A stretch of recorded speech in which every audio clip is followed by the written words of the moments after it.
They get really loud when they're starting to lay eggs. And there's a couple of hens that are in there, almost like midwives. We call them the midwives. It's almost like they're coaching the rest of them. Can you hear that? You can hear the traffic. Hello, bunny. I'm gonna go around the back. You can probably hear it better. The midwiving has begun. Oh. The rooster heard me. Now I'm a threat. Hi.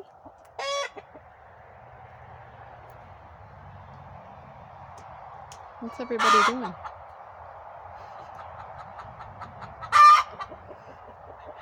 It's this one right here.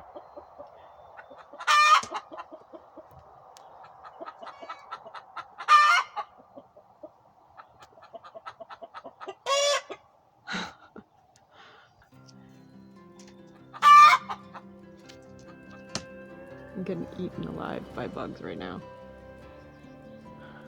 Got a little clip out of your ear. Meet Nadia. Her parents also have a YouTube channel called The Off-Grid Homestead. They came over to visit us, and Nadia was able to come and help us collect eggs and have her first experience at Tiny Foot Acres, just enjoying her time with the chickens and learning new things with animals here, as they don't have any animals yet.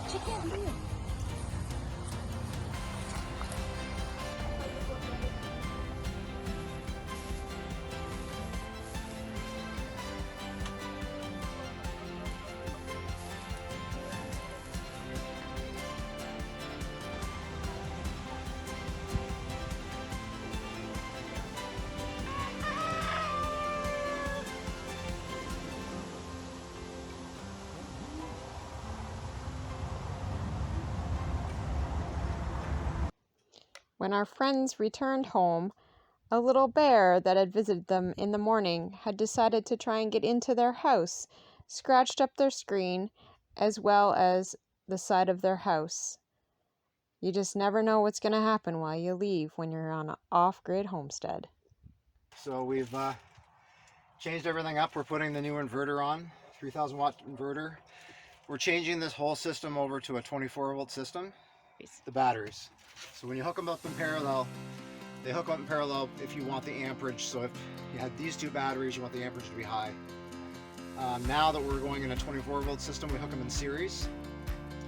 And series means positive to negative. Parallel means negative to negative on every battery. Positive to positive on every battery. Now we're going from negative to positive. That puts it into a 24 volt system, which is what this is and which is what this is. Gives us the ability to have more panels and more batteries and have a bigger system. These batteries have to be similar. They can be 10 or 50% difference in amperage. We realized here after we did the calculations that these are 180 amps per battery. So I can't use them with a 95 amp battery here. It's too much. So friends of mine are going to take them and I'm going to swap them out for a couple batteries that they have, or we're going to put them on here. And they're acid batteries that are, these are basically car batteries. These are RV boat batteries, and that's why the amps are so much higher. But you can't have batteries that are really high and really low, or else you're going to have a problem with the charging. So we're running on 4 right now, which should be enough. I'll get 2 more from them. Inverter's hooked up. Charge controller just has to be hooked up to the panels, and we're setting them up now. So this is the way it's going to be for now.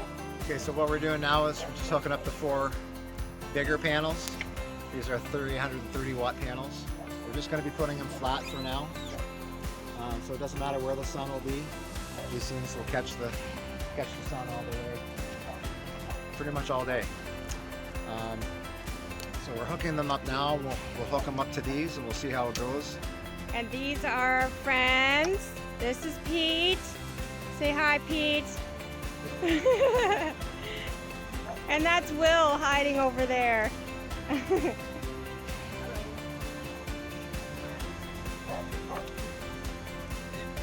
So this is what we temporarily have set up for our solar right now. When the sun comes around this way, we put these ones down and then we put these ones up. We have a friend, one of the guys that helped us hook up the solar, Will. He is building us a rack for mounting the panels on. And then these smaller panels that we've had on the house will be going on the bus. So our guests will be able to have some power as well. There's a tiny fridge in there, and they'll be able to power to charge their phones as well as any kind of cooking appliance and fan or a heater or something like that if need be. They love watermelon.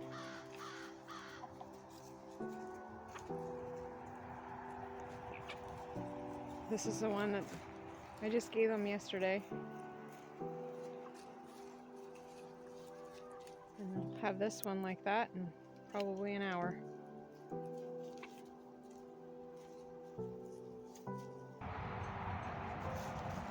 It's a pretty hot day here, so they're staying in the shade. Rod's gonna fill up that pool for them. They like to walk in it and drink out of it. It's been a week today that we finished the garden, and our beans and peas came up from seed.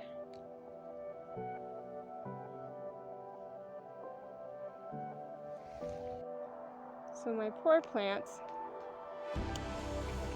obviously are needing water more frequently, and because, as you can see, they're wilting in the hot sun. Because we're off grid, it's a little bit harder to get water to them.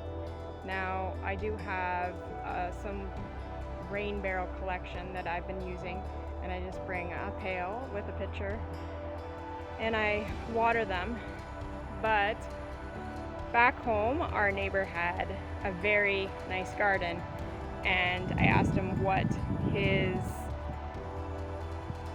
one major thing that he did that he thinks contributed to having a great garden, and he said that he implemented soaker hoses. So I've invested in soaker hose, and I'm going to put them on my garden, and hopefully then we'll just be able to hook it to the hose, to the well, and we'll also have a luscious garden just like our neighbors back home.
Pete and Will were over here helping me.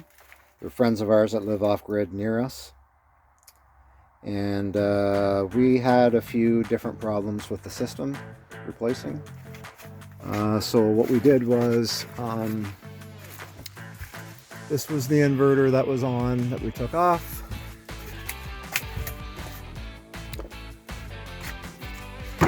This is the inverter that I put on, that I had gotten brand new. And so we installed that. And then what we kept on getting was a ground fault code. It was an alarm. It's a button on top of the charge controller on the other one. And we couldn't get it to go off. We checked. I mean, we would have had to check the entire electrical system. And I was talking to a master electrician who knows about solar very well. And he said the ground fault more likely wasn't a real issue at all. It's just because sometimes these inverters are so technical, like very they have alarms for certain things, for voltage surges and everything. So this inverter here is a temporary one that is Pete's inverter. So it's a 2000 to 4000. So it's a little bit smaller. The 2000 a little bit smaller. I had a 3000 watt. So it works well, and I got the system back up. And then we had problems with the charge controller. Because I had this charge controller, I had installed it when I was still on the 12 volt system. So that means these individual batteries were on a 12 volt system, so they're running parallel. So what happened was, because I had it on the 12 volt system and then we switched it over to the 24 volt system, we needed to have like a reset or something, because it was still thinking it was on a 12 volt system. So it was capping off my battery bank very low, and it was causing us problems. It was trying to control everything as if it was a 12 volt system, and it's not. It was a 24. So it was really limiting the amount of solar I could put out. So what we've done now is we have this charge controller for now, and I have another one on the way that's a little bit simpler and will be working better, so I'll be putting it on the system. This inverter is on now and is working good, and I'm looking around for another 3000 or 4000 watt inverter that hopefully doesn't have one of those ground fault alarms on it. They don't all have it. It's just finding that it's tough to match up these systems. It's not the same for everybody. It's the way your system is set up is different, and you just got to go one thing at a time. And luckily I had two guys that knew what they were doing, and they helped me out a lot. Okay, so my battery bank is charged 100%. And that's the full battery bank now. So it's recognizing it. It's on 24 volt system. What I did before, it was only maybe 22 or 23 volts, and it was saying the battery bank was full. So it was inaccurately saying, and it was capping it off, so it wouldn't allow the solar coming in to charge the battery bank anymore, because it felt that the battery bank was full. And that's the problem. Charge controllers are great, but if they control and they cause problems, then it's nothing but a headache. So this charge controller and the inverter that I got, and I got both from the same company, and I'm more than a little disappointed that both pieces of equipment were not working right and was faulty. I'm hoping I can use this charge controller though for my bus with the other three smaller panels that I can't use, and we're gonna put a solar system on the schoolie, and that'll be a 12 volt system, so that should work out just fine with this, since it always wants to reboot back to a 12 volt system. So that is kind of the update with that. So we're able to run our fridge. I mean, we were only running the fridge a couple hours here and there, And unfortunately, we had some food go bad, and we had some problems. But you know, you do what you have to do. As of Tuesday, these guys will be 8 weeks old, and they usually get processed between 8 and 12 weeks, depending on their size. So, not too much longer before we process and get them in our freezer. Well, nothing comes without challenges. Now that we're trying to upgrade our system, the equipment that we have is not supporting it, so we have to upgrade that as well, even though we bought it all at the same place and it was supposed to be all together and ready for us to just put together and set up. So, like I said, there's not really anything that doesn't come without challenges. So, you know what? Life's too short to dwell on it.